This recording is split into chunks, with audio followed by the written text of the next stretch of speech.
It's really messy, but I guess in good Tana fashion because that's what we're doing, right? Today we are writing.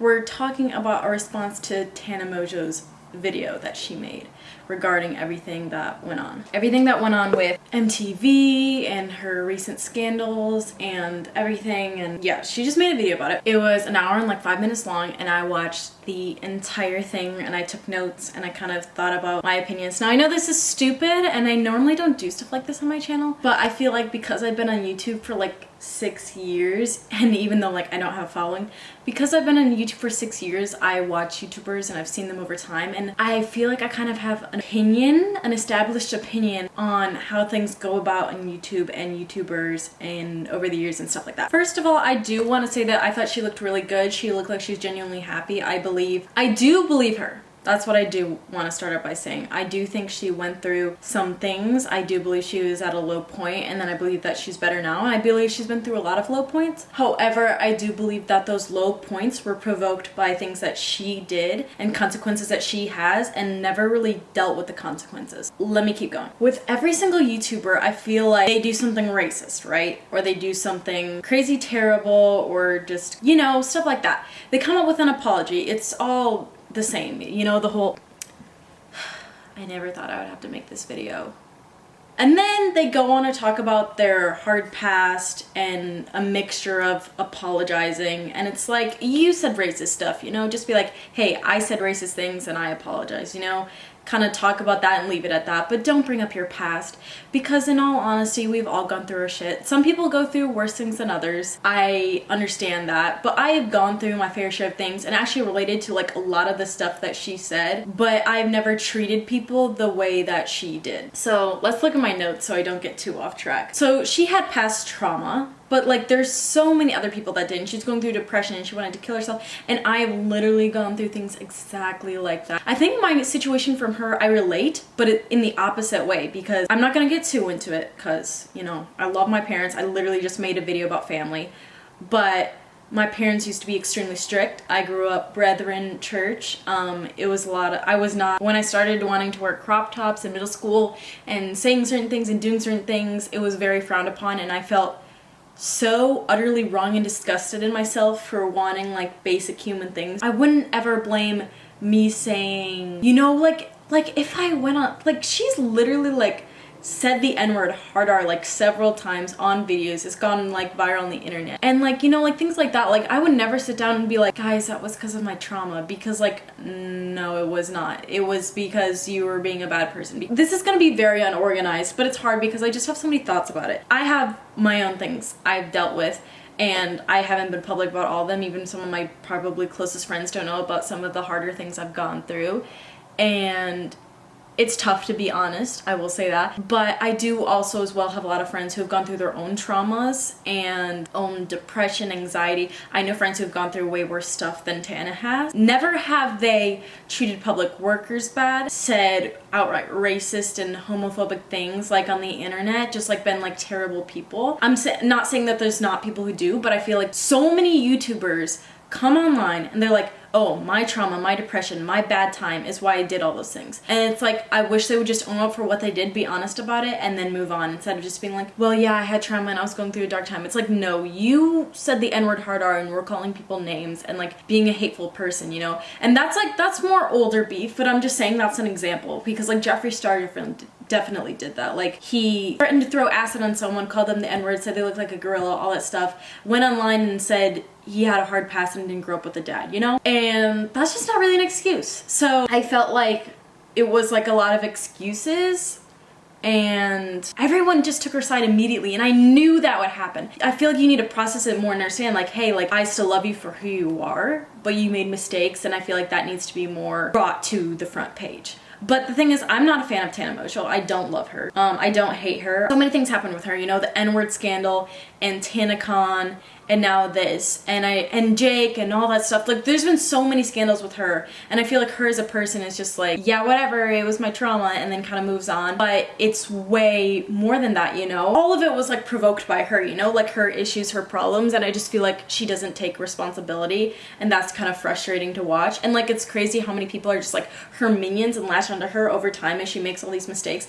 Like, literally, like TanaCon people got burned to like a crisp and are like in so much pain, and we're sitting out there and felt like passing out. I remember after all of these scandals, I would check her social media, and on her story, she was out partying, she was with friends, she was making jokes, she was like promoting all these things, and like, yeah, behind the scenes she could be crying and having a miserable time, but why would you be on social media acting like you're having a great time after all these terrible things happen, you know? It's not that she's not going through things, it's just that like the way she handles things, and like it comes off like she doesn't care at all. Okay, I've barely looked at my notes. Okay, so big thing she said was that MTV like screwed her over because they film like 80 plus hours of footage, and then they put it into a footage and then like shorten it all into like a 30-minute clip, which like any YouTuber knows that you do that too, because this will probably be a 30-minute video condensed down to like 10-15 minutes maybe, you know what I'm saying? But she said they took the worst parts of her small petty arguments and made them seem like they were big and stuff like that, and I have no doubt in my mind that literally like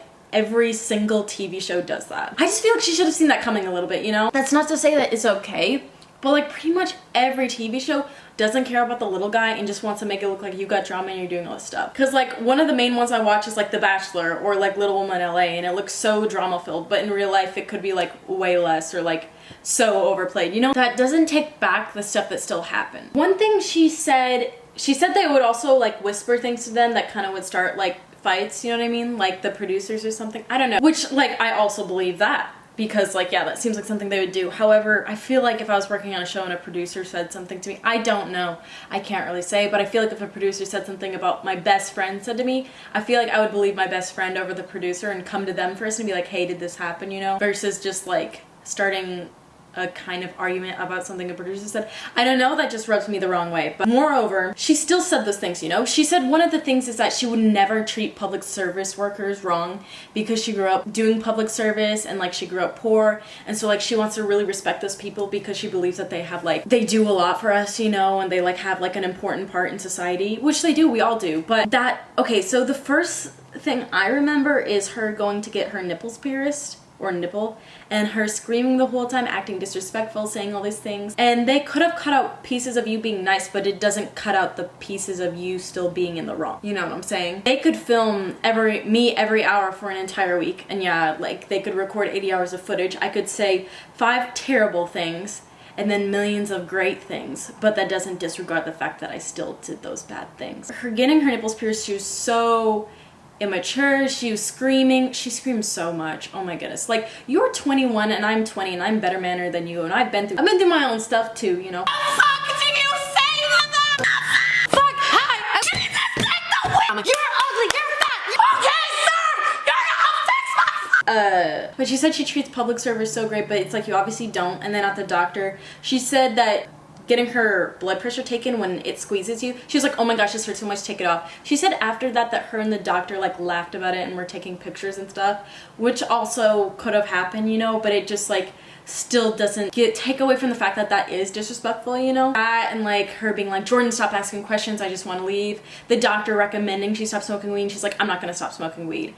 And being an all-around dick, you know? Some people said in the comments too, like, when you're really depressed and at a low point in your life, sometimes you are an asshole, you know, and you're not a great person and you're going through stuff, but then afterwards you can kind of realize where you went wrong and people have to be understanding of that. And I was like, no. I was like, I have so many friends who have depression, have trauma, have things they've gone through, and they don't just treat people terribly in the public service and their friends and stuff just because they're going through things. Like, things you've gone through in your past, things you're going through now, don't give you the right to treat people a certain way, you know what I'm saying? Your past doesn't excuse you from being a terrible person, you know, the things you've gone through. Like, my boyfriend has had a heart transplant and cancer twice. He could easily use that and be like, and he's immunosuppressive during this time of the coronavirus, so he could easily use that and be like, the world is against me, I hate everything, like, I just like blah blah blah, like have the worst outlook on life, but he doesn't, you know what I'm saying? Like, you can't just treat people a certain way because of things. Because like, as a regular person, if you treat people like crap, service industries won't serve you